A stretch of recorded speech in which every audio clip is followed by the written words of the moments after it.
Estamos de volta com o Toque do Oboé. Vamos tirar dúvidas no quadro Como Investir Meu Dinheiro.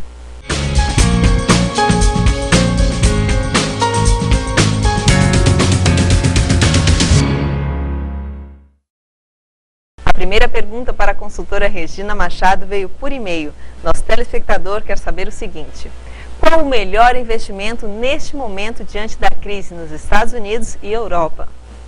Vamos analisar várias modalidades de investimento. Por exemplo, a poupança. A poupança é um tipo de investimento que você deve fazer quando você está começando a investir, certo? E você precisa do dinheiro rápido. A gente sabe que a poupança, ela rende 6% ao ano, mais a TR. Mercado de ação. No momento de crise, essa é uma aplicação de alto risco. Geralmente, as pessoas que aplicam no mercado de ação, ela está pensando no longo prazo.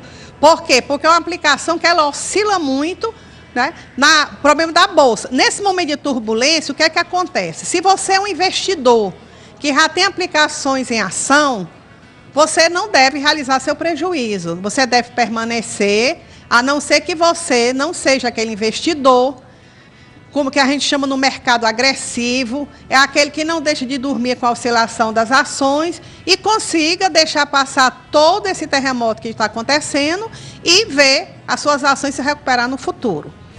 Ex-secretário de Segurança no governo Gonzaga Mota, Feliciano de Carvalho é um dos nomes mais conceituados na área jurídica do Estado. Em entrevista à revista Café e Justiça, ele falou do começo da sua trajetória profissional. Acompanhe a entrevista que fizemos com o doutor Feliciano. Doutor, como foi a sua trajetória profissional? Foi como a da vida de qualquer um que não tem proteção, que não tem amigos na profissão e que não é beneficiado pelo prestígio de ninguém. Foi uma trajetória de muita luta, de muito sacrifício, mas de muita fé naquilo que estava fazendo e esperança de que um dia pudesse chegar a um patamar de ser vencedor sem ter sido covarde, nem se ter aviltado a consciência. E qual a análise que o senhor faz dos advogados no momento? Os advogados estão enfrentando uma dificuldade tremenda, porque muita gente pensa que a vida do advogado é fácil, mas é o único indivíduo que está sujeito a todos os prazos. Quando se pergunta assim, que tal a vida de advogado? Eu gosto de dizer, advogado não tem vida, advogado tem prazo. Porque eu não conheço nenhuma decisão judicial, nenhum parecer, nenhum acordo, nenhum voto que tenha sido extraído dos autos porque tenha sido apresentado fora do tempo. No entanto, toda petição de advogado que for apresentada fora do tempo, ela será excluída dos autos do processo. Assim, cada vez mais aumenta o número de faculdades, mais gente se formando. É importante ter essa abrangência de advogados? Essa vocação de advogado é diferente do extraordinário número de faculdades de bacharéis em direito. Muita gente diz assim, eu li há poucos dias um artigo no jornal dizendo que o indivíduo se forma em medicina e é médico, se forma em engenharia, é engenheiro, se forma em odontologia, é dentista, mas advogado tem que fazer o exame de ordem. Eu vi outro dia um velho dizer assim, meu filho está estudando na advocacia. Eu fiquei estupefato, porque não existe escola de advocacia em lugar nenhum do mundo. O sujeito é bacharel em Direito. Eu sou bacharel em Ciências Jurídicas e Sociais. Esse era o nome na minha época.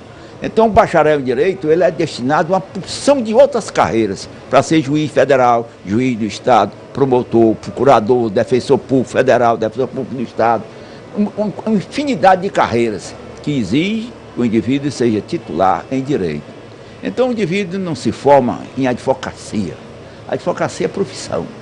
Como ele faz um exame para juiz, faz um exame para promotor, faz um exame para defensor público, ele também tem que ser examinado pela instituição para saber se ele tem condições de exercer a profissão. Então, a advocacia é profissão. Bacharelado em Direito é titulação universitária. São duas coisas diferentes. E qual a observação que o senhor faz para quem está começando nessa área? Para quem está começando nessa área, a base, eu vou lhe dizer que é uma coisa do meu tempo ainda de jovem. A base é a humanística. É um indivíduo ter base, é ler tudo, tem que ler tudo. Ele tem que estar a par de tudo que se passa em redor da profissão dele, senão ele fica superado. Então a base humanística é fundamental. Ter leitura, saber escrever, ter noção das coisas, ter pontualidade no seu vocabulário, ter também o poder de saber falar. A retórica é fundamental para quem é formado em direito. E o exercício da profissão por opção. Ele tem que escolher o que ele vai ser. Você vai ser um criminalista, você vai ser um tributarista, você vai ser um advogado especialista em direito fiscal, você vai ser um constitucionalista, se ele quer ser professor ou se ele quer ser advogado. E advogado, ele pode escolher, inclusive, o direito civil, que é amplo. Eu optei pelo direito civil. O Código Civil, o professor Miguel Reale dizia que é a Constituição do cidadão. Que o Código Civil tem tudo que você possa imaginar antes do indivíduo nascer, até depois dele morto. Então, tudo que você quiser está dentro do Código Civil. Eu trabalho com o Código Civil durante toda a minha vida. Você tem que fazer uma opção. O advogado, o bacharel que sai da faculdade de Direito e tem uma boa base humanística, se ele não tiver, ele adquira, ele pode se especializar em qualquer ramo do direito, que ele será vencedor com toda certeza. Porque, na minha opinião, o advogado vale pela sua moral e pelo seu intelecto. Quais as principais evoluções no direito? Eu estou lendo uma obra extraordinariamente sábia, que é O Direito na História, do professor José Reinaldo de Lima Lopes, um professor de filosofia da Universidade de São Paulo. Preste bem atenção como ele desenvolve o trabalho. O direito na história, não é a história do direito. Eu tenho mais ou menos umas 10 ou 15 obras só sobre a história do direito. Mas esse livro me apaixonou porque não é a história do direito, é o direito na história. Ele vai buscar o direito aparecendo desde as prísticas e remotas instâncias do conhecimento e da convivência social, até o mundo de hoje, passando principalmente pela Europa, a Europa continental, oriunda dos conhecimentos havidos desde a civilização primeira dos romanos aos dias de hoje. Então isso é supinamente importante, que a gente tenha esse conhecimento, porque você conhecendo profundamente a sua profissão, você tem condições de se safar de todos os obstáculos de natureza intelectual que possam ser apresentados a você. E qual o conselho que o senhor dá para aquele estudante universitário que está começando agora, ingressando agora na faculdade? Se ele estiver ingressando na faculdade de Direito, que ele acredite no direito, acredite no exercício da advocacia como a profissão mais importante que eu acho que existe no contexto social, sem desprezar nenhuma outra. Mas a profissão do advogado mesmo, é como a do médico. É essencial e necessária à vida de todos no contexto social.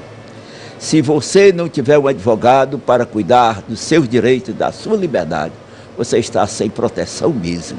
É como se você não tiver um médico para cuidar da sua saúde ou dos males que acontecem. O conselho que eu dou, acredite que o direito realmente é importante. E se você quiser fazer da vida a advocacia do direito, você está optando por uma das mais nobres e mais promissoras profissões que pode existir no mundo. O advogado que se impõe, ele se impõe pelo seu intelecto, pela sua moral e pelo seu trabalho. No próximo bloco, o show de Robson Medeiros e a nossa agenda. Aguarde!